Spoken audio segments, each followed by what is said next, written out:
আজকে আমি তোমাদের সাথে খুবই মজাদার একটা পিঠার রেসিপি শেয়ার করছি। ছোটবেলায় কিন্তু এই পিঠাগুলো প্রচুর পরিমাণে বানিয়ে খাওয়া হতো, তবে বহু বছর পর কিন্তু আবার এই পিঠাটা আজকে আমি বানিয়েছি, তাই ভাবলাম তোমাদের সঙ্গেও শেয়ার করি।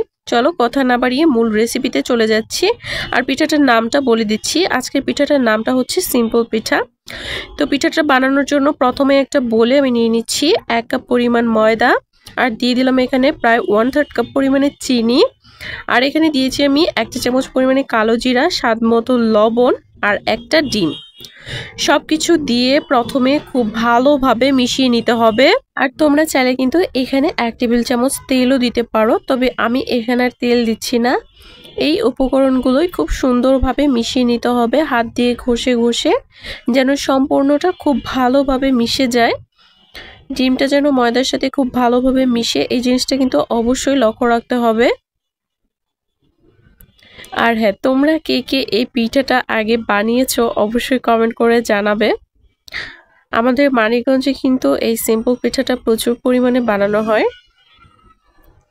এই তো আমি কিন্তু খুব ভালোভাবে ডিমটা ময়দার সঙ্গে মিশিয়ে নিয়েছি। এখন এখানে আমি নর্মাল জল দিয়ে দিচ্ছি। অল্প পরিমাণে জলটা দিতে হবে, যেহেতু এখানে একটা ডিম দেওয়া আছে। প্রথমে কিন্তু একবারে বেশি জল দেওয়া যাবে না, অল্প পরিমাণে জল দিয়ে দেখতে হবে। আর এই ডোটা কিন্তু একটু হালকা একটু শক্ত শক্তই হবে, একদম সফট হবে না। ডোটাকে আমি রেস্টে রেখেছিলাম প্রায় 30 মিনিটের মতো। ফিরে আসছি 30 মিনিট পর। ডোটা কিন্তু বেশ অনেকটা সফট হয়ে গেছে এই পর্যায়ে।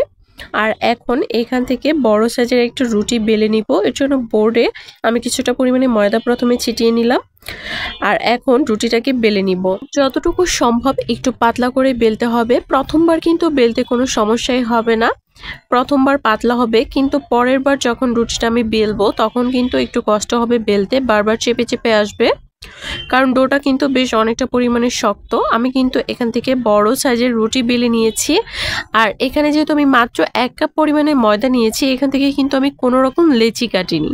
এখন একটা বোতলের মুখ দিয়ে আমি এরকম গোল গোল করে কাট করে নিব।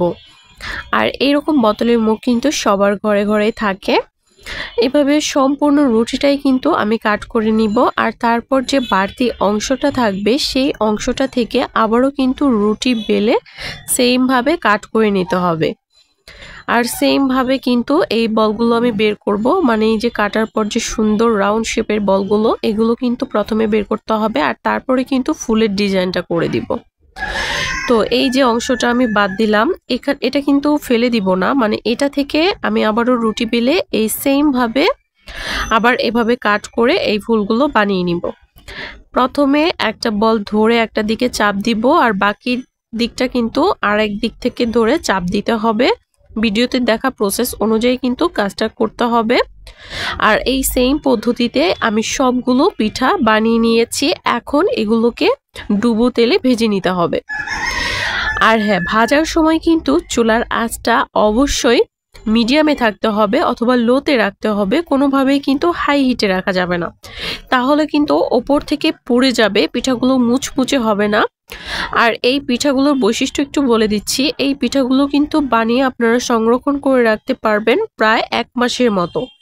মুচমুচে থাকবে, যে কোনো এয়ারটাইট বক্সে ভরে প্রায় 1 মাসের মতো সংরক্ষণ করে রাখতে পারবেন রুম টেম্পারেচারে।